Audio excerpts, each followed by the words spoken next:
আসসালামু আলাইকুম আপু ভাইয়ারা, এই যে দেখতে পাচ্ছেন এটা টোস্টের গুঁড়ো, আর তারপরে আছে মরিচের গুঁড়ো, লবণ আর দুইটা ডিম ভেঙে রেখেছি। এইদিকে আমি কড়াই বসিয়ে অন করে দিলাম, আর সাথে আমি একটা মিশাল ব্রেড নিয়েছি। আর আমি আজকে আমার মনের মতন একটা এগ টোস্ট বানাবো ঝাল ঝাল, আর এই জন্য আমি ভালোভাবে মেখে নিচ্ছি। আর অল্প করে আমি পানি দিয়ে দিয়েছি, এখন ভালোভাবে গুলিয়ে নিচ্ছি। এর মধ্যে আমি একটু বেসনের গুঁড়ো দিচ্ছি, আর এখন দিচ্ছি ধনিয়া জিরা গোলমরিচের বাসা তৈরি আবার ফাঁকিটা।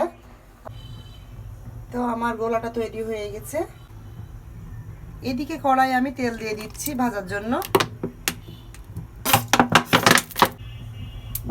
এখন আমি চুবিয়ে নিচ্ছি, এক পিস করে পাউরুটি নিচ্ছি। আর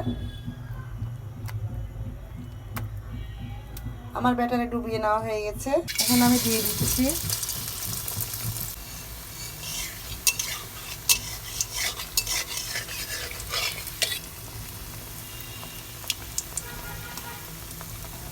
আমি আঁচটা কমিয়ে দিয়েছি, অল্প আঁচে আমি এটা ভেজে নিব।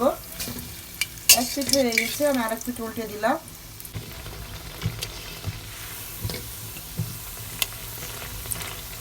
দেখতে পাচ্ছেন কত সুন্দর লোভনীয় কালার হচ্ছে। এভাবে অনেক টেস্ট হয় আর খেতে তো অনেক ভালো লাগে। আপনাদের যদি পছন্দ হয়ে থাকে আমার এটা একটু একটু, তো অবশ্যই একটা লাইক দিবেন। সুন্দর সুন্দর। তো আমার একটা হয়ে গেছে, আমি এভাবে একের পর এক সব করে নেব। এখন আমি একই নিয়ম আমি সবগুলো ভেজে আবার আপনাদের সাথে দেখা করছি।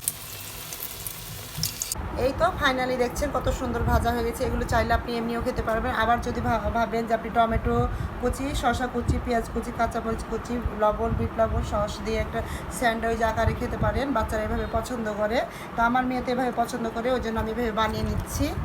প্রথমে আমি একটা নিয়ে নিলাম, তারপর আমি পুরো সসটা দিয়ে দিচ্ছি। আমার সস দেওয়া হয়ে গেছে, এখন আমি শসা দিয়ে দিচ্ছি। আমি একটু টমেটো দিয়ে দিচ্ছি।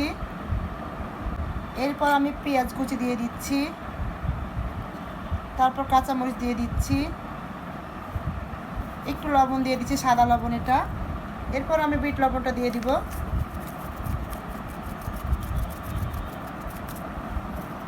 তারপর আমি আরেকটা দিয়ে দিচ্ছি।